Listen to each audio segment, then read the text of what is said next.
ng sustainability.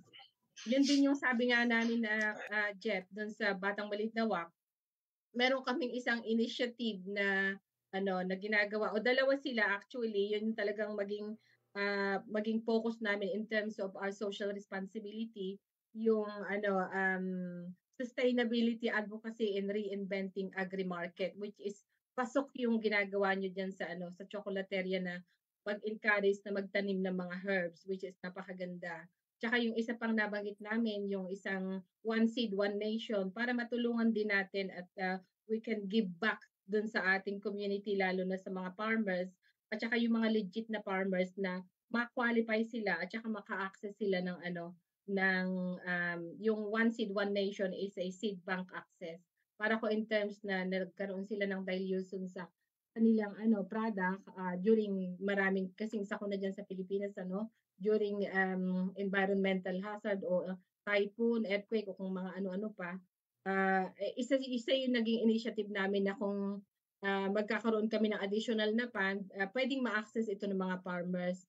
So sa mga viewers po natin, kung likes and share niyo po itong ating ano, itong naka-live po ba tayo, Erwin? Yes po, naka-live Oo, pa po. sige, thank you. So Naibalik sa mga audience saka sa mga viewers, yung pong One Seed, One Nation namin ay isang initiative ng Batang Balintawak para maka-access ang ating mga farmers in terms dun sa nangangailangan ng seed. Ito po ay active na po, pero yung pong ating fund ay mare-release po yan by January.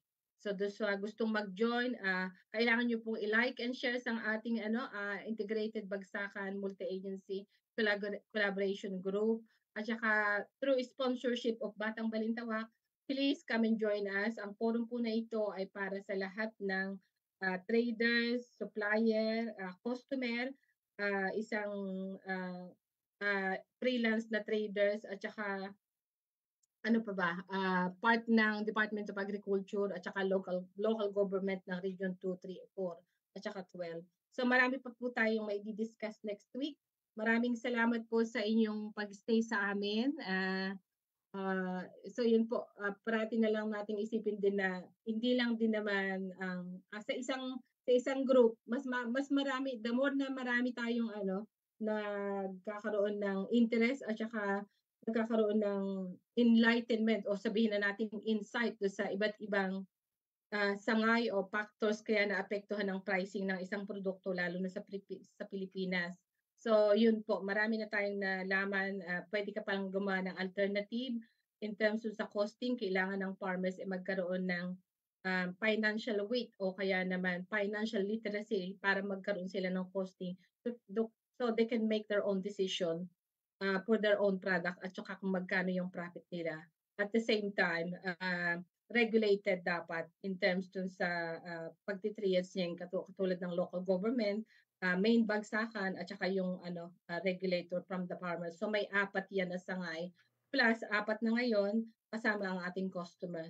So marami pong salamat. So next week ulit, kita-kita po ulit tayong lahat. Jeff, meron kang sasabihin? Meron kang last na ano na pwedeng para sa ating mga viewers? Any last word? Okay na po. Wala na po. Last word. Oo, Salamat po, thank you. salamat po sa pag-invite po. Maraming Anytime po, salamat. basta open po sa schedule. Ay, galing. Sige. Basta sa kakatulong po. Thank you. Kokontakin ka uli namin ha para naman ito sa mga Okay customers na paano mai-apply yung mga quality dun sa food business. So maraming salamat, Jeff. Salamat Erwin, po, may salamat sasabihin kang iba? Last word, Erwin?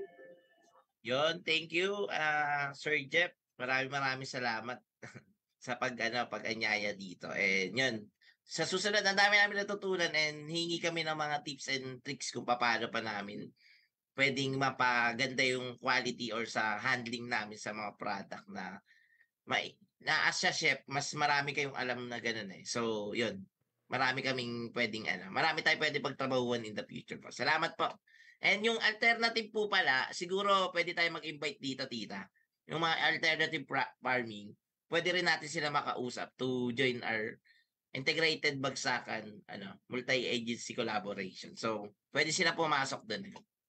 Yan. Thank you po sa sa mga viewers po namin dito sa IBMAC. Yan. Salamat po. Ikaw, Jerry, may last word ka, Jerry, for today. Thank you. Thank you, ma'am. Thank you po sa inyong lahat, sa Sir Jeff. Thank you sa quality na discussion. Thank you po. Okay po, maraming salamat po sa mga nag-shares, nag-likes, at saka sa mga viewers po. Ang Chocolateria po ay isang napakalaking food business at marami po tayong matututunan sa kanila. So marami po silang mga branches dyan sa Pilipinas. Please visit po yung kanilang yung kanilang mga food chains kasi napakagaling ng kanilang chef. Thank you, Sir si Jeff. Maraming salamat.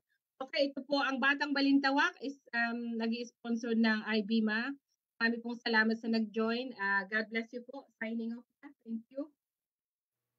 Thank you, Jeff. Thank you. God bless you. Thank you. God bless po. Salamat po. Thank you. God Okay. bless. Salamat. Bye-bye. Bye-bye.